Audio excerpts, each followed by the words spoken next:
जय हिंद। आज के हम लोग इस क्लास में पढ़ेंगे कि how to make affirmative into interrogative sentence. यानी कहने का मतलब यह है कि अफर्मेटिव से हम इंट्रोगेटिव सेंटेंस में कैसे बदलेंगे।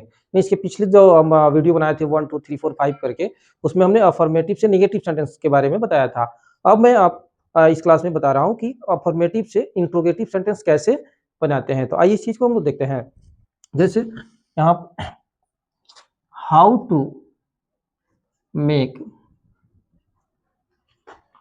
affirmative into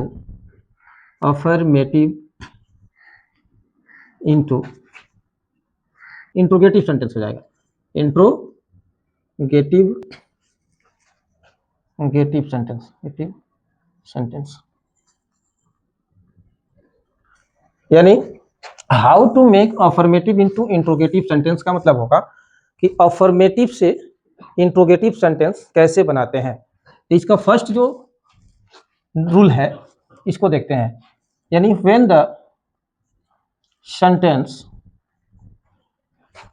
is in present indefinite tense and its subject is in third person singular number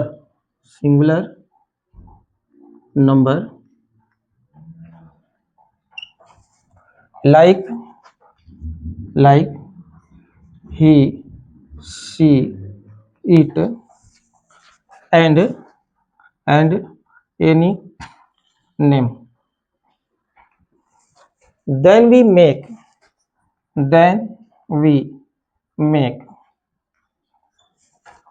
affirmative into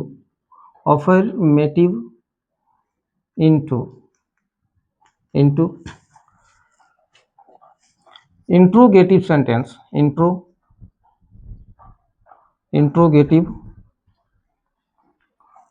sentence as the following rule. यानी यहां देखेंगे कि when the sentence is in present indefinite tense, यानी जब वाक्य present indefinite tense में हो and its subject is in third person singular number, यानी अगर सब्जेक्ट जो है यानी कर्ता थर्ड पर्सन सिंगुलर नंबर हो, जैसे जैसे ही, सी, इट एंड एनी नेम, और कोई भी नाम हो यानी सिंगल नाम होना चाहिए, देन वी मेक, यानी तब हम लोग बनाते हैं affirmative into interrogative sentence as the following rule. यानी इस नियम से अफर्मेटिव से इंट्रोगेटिव सेंटेंस में कन्वर्ट करना होता है, तो इस नियम का प्रयोग करते हैं। नियम क्या है देखते हैं। एट द फर्स्ट, यानी सबसे पहले हम लोग लिखते हैं does, then subject, after it verb, then other word, at last question marks. यानी यहाँ सेंटेंस के लास्ट में क्वेश्चन मार्क्स का होना बहुत ही इंपॉर्टेंट है, क्योंकि क्वेश्चन मार्क्स अगर छूट जाता है, हम पूरे सेंटेंस को बना लेते हैं ना, और क्वेश्चन मार्क्स छूट जाएगा तो सेंटेंस रॉन्ग हो जाएगा। तो सबसे पहले हम ये जो है इसी के स्ट्रक्चर का निर्माण होता है, जो स्ट्रक्चर हो जाएगा does plus subject plus verb. अब यहाँ जो वर्ब देखेंगे ना, तो ये जो है वर्ब जो है V1 फॉर्म में हो जाएगा, ठीक है। यहाँ चूंकि जैसे ही डज लगेगा तो वर्ब जो है V1 फॉर्म में हो जाएगा, इसके बाद अदर वर्ड और लास्ट में क्वेश्चन मार्क्स का चिन्ह हो जाएगा। अब हम लोग यहाँ देखेंगे, जैसे एग्जाम्पल आइए देखते हैं। मान लीजिए हमने लिखा कि राम सिंग्स ए सॉन्ग, यानी राम गीत गाता है, इसका अर्थ होगा राम गीत गाता है। अब इस चीज को हमें निगेटिव में बदलना है, क्योंकि हम देख रहे हैं कि हमारा सब्जेक्ट जो है वो थर्ड पर्सन सिंगुलर है और वर्ब भी क्या हो जाता है, सिंगुलर है। क्योंकि ये प्रोसेस है कि all the verbs of English are in the plural form by birth, then we change it into singular by adding S या एस। यानी हम लोग जानते हैं कि अंग्रेजी के जो भी वर्ब होते हैं वो सभी क्या होते हैं, जन्म से ही प्लूरल होते हैं, इन्हें सिंगुलर बनाने के लिए वर्ब में एस या ईएस का इस्तेमाल किया जाता है। ये फॉर्मूला है कि S S equal S B and P S equal P V, यानी सिंगुलर सब्जेक्ट होगा तो सिंगुलर वर्ब लेगा और प्लूरल सब्जेक्ट होगा तो प्लूरल वर्ब लेगा। यानी इसी तरह देखेंगे यहाँ पे जो सब्जेक्ट है ये थर्ड पर्सन सिंगुलर है, वर्ब भी यहाँ पे क्या है सिंगुलर है।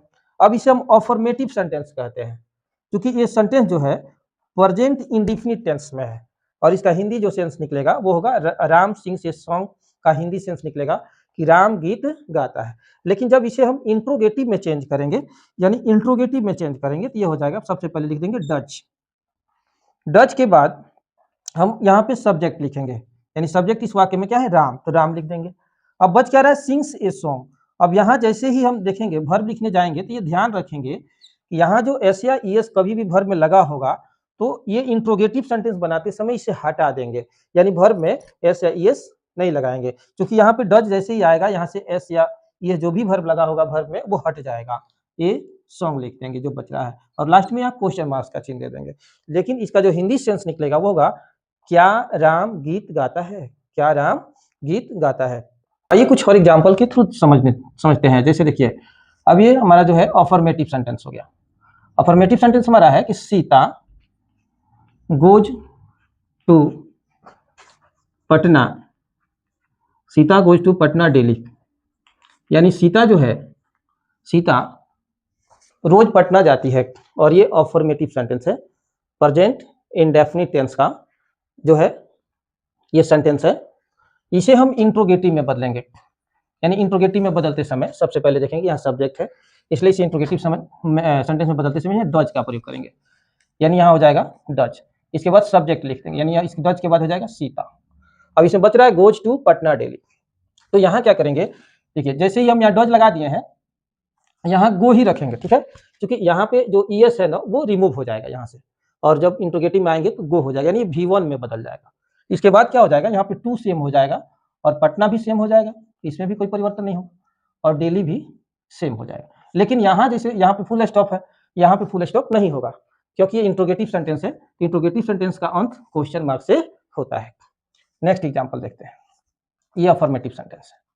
ठीक है, teacher teacher teaches teacher teaches us English today, यानी ये सेंटेंस हमारा कि teacher teaches us English today, यानी शिक्षक आज हम लोगों को अंग्रेजी पढ़ाते हैं। अब इसे ये अफर्मेटिव सेंटेंस हो गया।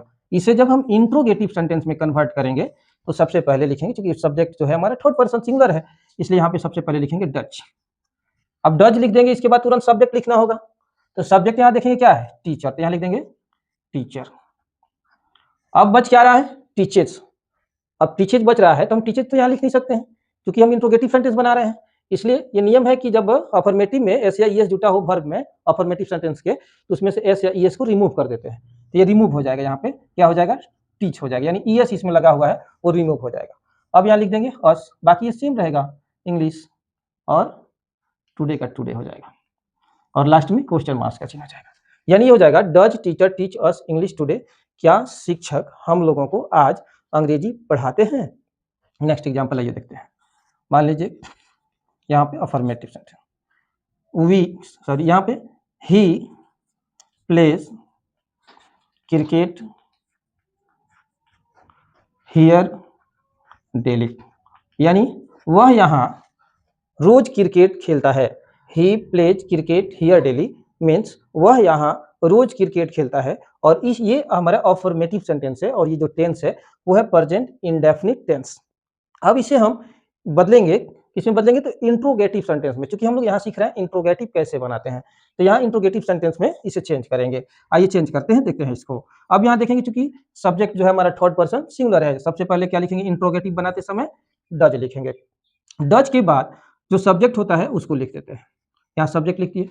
अब बाकी जो है, अब यहाँ देखेंगे कि वर्ब में क्या लगा है एस लगा है, तो जैसे हम इंट्रोगेटिव बनाएंगे तो ये एस क्या हो जाएगा रिमूव हो जाएगा, यानी फर्स्ट फॉर्म में आ जाएगा, प्ले हो जाएगा। क्योंकि ये जो भी इसको हम लोग V5 बोलते हैं, एस या एस लगा होता है इसको V5 बोलते हैं वर्ब में, तो यहाँ V1 में बदल जाएगा, V5 है तो किस में बदल जाएगा V1 में बदल जाएगा। अब यहाँ सेम लिख देंगे, क्रिकेट का क्रिकेट हो जाएगा, हियर का हियर हो जाएगा और डेली का डेली हो जाएगा, लास्ट में क्वेश्चन मार्क्स हो जाएगा। यानी does he play cricket here daily, इसका मतलब हो जाएगा कि क्या वह यहाँ रोज क्रिकेट खेलता है। नेक्स्ट देखते हैं एग्जाम्पल। अफर्मेटिव सेंटेंस है, मोहन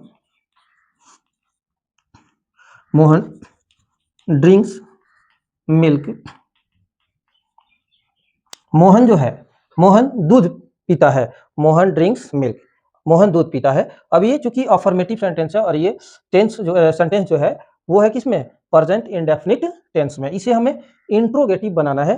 तो इंट्रोगेटिव बनाने के जो नियम होते हैं वो क्या हो जाएंगे, सबसे पहले देखेंगे सब्जेक्ट अगर जो है हमारा थर्ड पर्सन सिंगुलर है तो इसको चेंज कर देंगे, यानी थर्ड पर्सन सिंगुलर है तो यहाँ क्या करेंगे, सबसे पहले हम डज का इस्तेमाल करेंगे। डज के बाद यहाँ सब्जेक्ट लिखेंगे, यानी मोहन है तो मोहन हो जाएगा।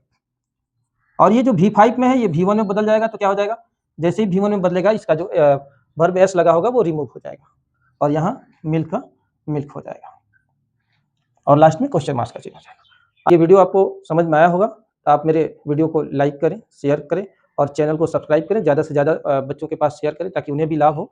और अगर आप इंग्लिश सीखना चाहते हो खासकर मेरे चैनल को सब्सक्राइब करें। और जो भी मैं वीडियो आपको दे रहा हूँ, इस वीडियो को आप फेयर तैयार करें सेंटेंस का, ये आगे चल के आपके लिए बहुत ही फायदेमंद होगा।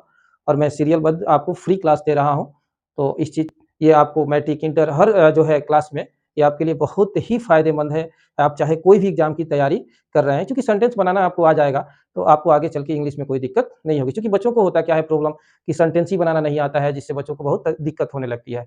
तो इस तरह जो है मैं आपकी सारी परेशानियों को दूर करने का प्रयास करूँगा।